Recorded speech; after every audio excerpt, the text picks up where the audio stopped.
Hello darkness, my old friend. I don't even know the rest of the words of that song, so why did I start singing it? Hey y'all, welcome back to Bookishrealm. Welcome if you're new here. I am here today with a video that I have done once before. Okay, so I've done this video 2 times before, kind of. I seem to appear to do it maybe like once a year-ish. So last year I talked about books that scare me, that intimidate me, and I think that the scariness, the intimidation, it never stops. And as I peruse my shelf sometimes, I look at some books and I'm like, dang, I haven't read that yet, I haven't read that yet. And then when I go and I really think about it, I'm like, yeah, I really have not read that yet, because I feel like super intimidated and threatened. And when I feel intimidated or threatened or backed into a corner, I don't have good reactions. I don't function, I don't handle it very well. So with that being said, I have another stack. It's very short. It's only 6. But the thing about this is that there are some titles on here that I don't want to say necessarily scare me, but I think that some conversations around them intimidate me. And so there's a possibility that there are some of these that I will never, ever read. And yet we still have them here because I keep going back and forth about whether this is going to be a thing that I'm going to do. One of these authors I have kind of talked about extensively, and like I've been on the fence with this author for a very long time.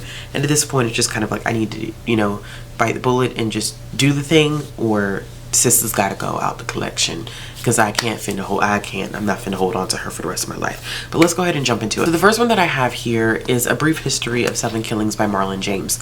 Now, I'm very interested in this novel. I've always been interested in this novel because part of this has to deal with the assassination attempt on Bob Marley's life. And Marlon uses that event as kind of the catalyst for the framework of this book. And so I am a super fan of Bob Marley. Like, if you know me, then you know that I am a super fan. His biopic is coming out next year. Watched the trailer. I have my thoughts and opinions, but nevertheless, like, anything that's associated with Bob, I'm pretty much kind of into. And I've been wanting to read something from Marlon James for a while. And as a matter of fact, I believe that his other book, Black Leopard, Red Wolf, I had on one of these lists of most intimidating. So he just may be an intimidating human to me in general. But the funny thing about this book is that I've actually started this book before and I got pretty far into it, but I think that it's a lot. I think the book itself is a lot. I think Marlon James has a way of writing that I am not super used to, and for me his writing style is somewhat of an intimidating thing. I do want to jump back into this. This is not a book that I'm going to say I never will pick up, but it is one that every time I see it on my shelf, I'm just like, I should read this book. I need to read this book. This would be fun to read this book in kind of like tandem with the release of the biopic, but I kind of have to find the strength in my core to make the thing happen. So we will see if it will happen. The next one that I have is one that I have trepidations about, I think, because of the fact that this is not necessarily a typical nonfiction book. I know that it is written as a piece of work that can be used in an academic setting, and so that within itself can be intimidating. It is extremely long, and from my knowledge, this is the first part of 2 parts. So, of course, that's A Promised Land by Barack Obama. I've owned this book since it was released. I have put it on a couple of TBRs, but I have yet to pick it up. I know that in terms of enjoyment, I don't know if this is a work that people necessarily say they enjoy, but it's extremely informative. And this book was written to provide material for research for people who are interested in the world of politics, which I am. So it's probably kind of contradictory in some ways, because you're like, Ashley, you read all this political nonfiction, why does this intimidate you when, you know, that's your jam, you enjoy it? I think that the breadth of this in terms of how long it is, it's well over 700 pages, and then there are like this, there's an index to this book. So this is kind of like this is pretty hardcore when we're talking about the amount of content in this.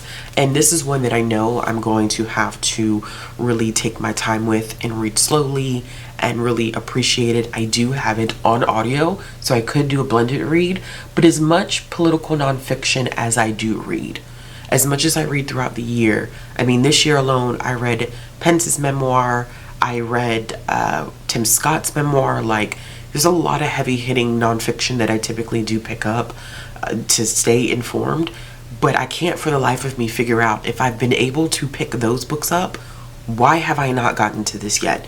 And so there's this small little part of me that's like, sis, you might actually be intimidated by this one. This may challenge you in ways that are a little unexpected, but I know people who have read this, who have had an experience with it, and I think that I just kind of need to jump right in. This might be a good pick for Nonfiction November. I haven't decided yet. You know, I don't really function well with TBRs, and so with that being said, because I don't function well with TBRs, I don't want to claim that this is one that is definitely going to be read in November. The next one on this list is one that I have actually started reading.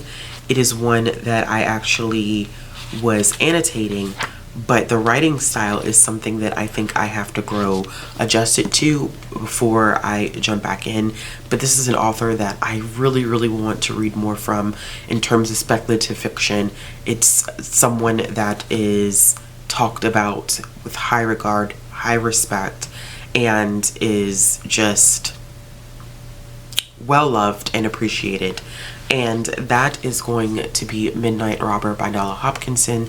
Now, I also own another book by Nala Hopkinson which I'm interested in reading. This is a speculative Caribbean book that takes place on a Caribbean colonized planet of Toussaint, and it's about a main character who's, I think her father is in politics. I just want to make sure I get this right, that I'm remembering this correctly, but her father commits an unspeakable crime, and so it pretty much puts them in a very tricky situation, and they're sent to another place that's monstrous in nature.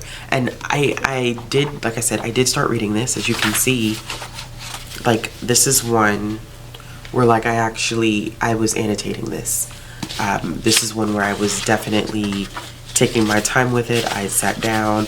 I was even putting, like, sticky notes in it and everything like that. So it's not that I have never thought about picking it up. Like, a couple of these, like I said, I have picked up. But I think what is my issue with this is that sometimes I think when writing styles are different than what I'm used to, or they're a little bit challenging, I want to panic and run. And because I think there is kind of a not so great personality trait of mine that I feel like when I delve into something, I should be able to, you know, figure things out pretty quickly, be adjusted, and be able to understand, even if it, you know, requires a little work on my end. But when I get really, really challenged in books, and, you know, dialect wise, this is a very challenging book. I think that, for me at least, not for everyone, but I think for me, parts of it can be a little challenging.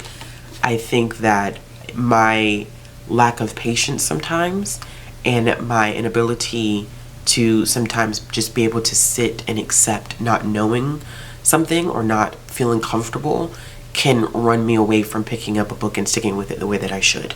Now, that has nothing to do with Nalo. That has nothing to do with her ability to write a book whatsoever. This is purely a me thing, because I had the same thing with Marlon James's book. Like, it was okay, this is going to be a challenging book. This is one that I'm going to have to stick with and really take my time and be patient. And patience is not always my best trait. Like, Virgo energy here. And I'm willing to admit that, because we all have our character flaws.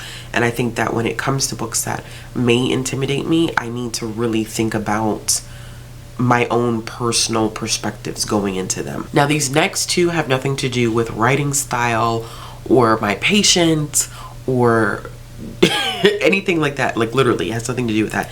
These two are solely because of the popularity that surrounds them. I have always had this very interesting relationship with books that gain a lot of popularity. Some of them have been great experiences and some of them have not been great experiences. And so when books tend to get a lot of traction, I get nervous because I feel like, okay, am I gonna love it like everybody else, or am I gonna be like that one person that doesn't get it, and then I review it and everybody's like, oh, you kind of missed the point. It's once again, this is an internal thing. So I have two things, and surprisingly one of them is a manga that I have read one volume of but have not revisited since because of the popularity that surrounds it, which is, and I mean popularity not just in the like manga community, but outside of it, it's a pretty popular one, which is even on my comic book channel. I was very hesitant about reading Spy Family because that had kind of broken barriers in terms of people wanting to pick up manga. Spy Family was kind of that bridge between different communities within the book community.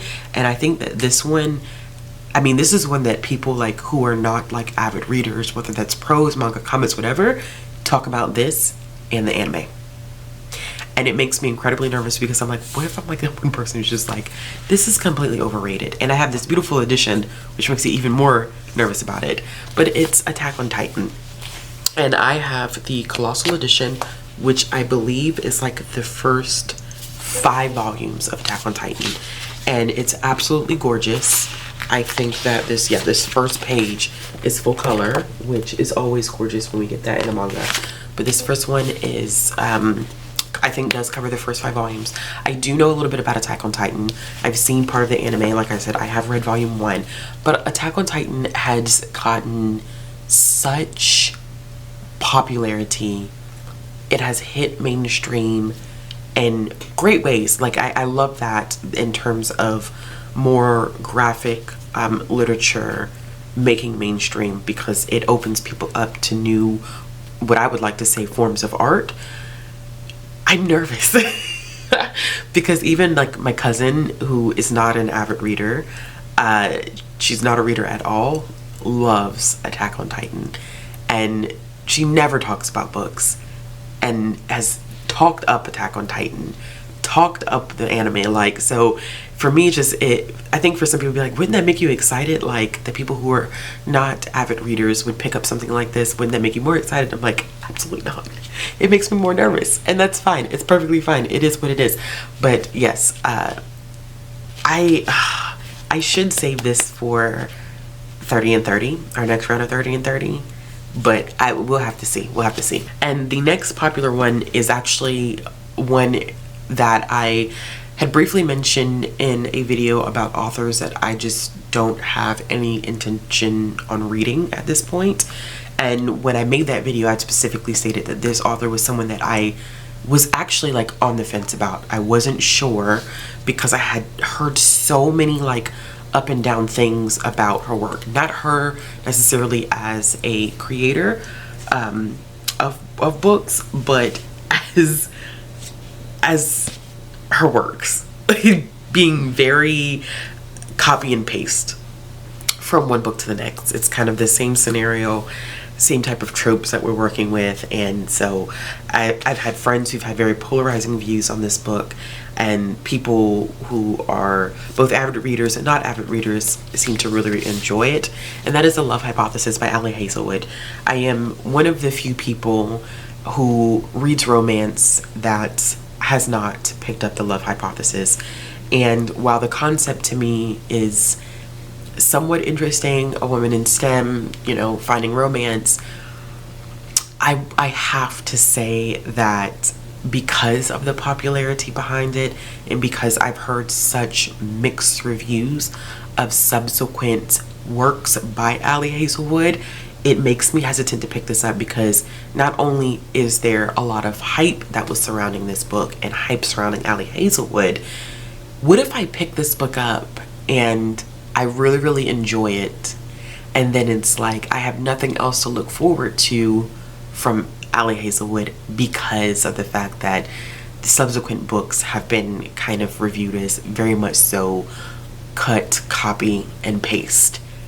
So there's two factors here working in this, but at this point I genuinely do feel like if I don't find the space in my head within like the next year or so to kind of finally pick this book up, I'm gonna have to give it away, because there's just no point in holding on to something that I think inevitably I may never ever pick up. Now this last one I'm probably judging for reasons that I shouldn't be judging it, but this is one that I think I'm nervous to step into because I've heard not so great reviews about this one, and it's discussing a character that I am not particularly fond of. I've talked about this character extensively on my channel this year, and it makes it intriguing, but it also leaves room for me to be like, okay, I could be definitely stepping to a problem with this one. That book is Darling Girl. There's a lot to be said about this book. I'm not a Peter Pan fan. I think the original story, which I read this year for Is This Book Problematic? I read the book this year and I didn't enjoy it. I didn't really remember much of it from my childhood, but Darling Girl for me is just, it's supposed to be a darker take at Peter Pan, which is what does intrigue me about it. So it takes place, or it's from the perspective of Holly. I think her name is Holly Darling, who is the granddaughter of Wendy, daughter of Jane. And so her daughter is in a coma, had been in a coma. Her name is Eden. She's been in a coma for I think like 10 years or something like that, and she goes missing, and she's pretty sure that Peter Pan plays a role in it. And it's basically this emphasis that Peter is the villain, which a large part of me, when reading Peter Pan, the actual source material, I felt like Peter Pan was the real villain, not necessarily Captain Hook. And so I know that a lot of people were recommending some things to me about flipping, like the flipping of the roles of Peter Pan and Captain Hook. And I think Christina Henry wrote the book, Lost Boys, something along those lines, whatever. You get what I'm talking about here. I am nervous primarily because of the mixed reviews. I heard that this is dark. I heard that some people have had some visceral reactions to it, and then I've heard that some people have really enjoyed it. But if I do end up reading this one, I think this is one that I'm gonna have to go into with rather low expectations. And if I don't go into it with low expectations, it's probably not going to be one that I enjoy. But it does make me nervous because of the potential content that could be in this book that could be associated with Peter Pan and how dark he is, thinking about his relationship to the Lost Boys. But I don't know. I just keep hearing that this is dark and twisted, and so like I said, this one, a little nervous about it, but we'll see what happens. All right, y'all, so let me know in the comments below if there are any books on your shelves or on your TBR that kind of intimidate you, make you nervous. Maybe things have turned to where you're not sure if you'll ever pick the book up. Let me know all of that in the comment box down below. If you like this video, give it a thumbs up. If you want to see more content from me, click the subscribe button, hit the bell for notifications. If you're looking for ways to support the channel, all the links will be down in the description box below, and I'll be back with another video soon. Bye! I'm on my own, broken and alone. I feel the rain crashing down all around.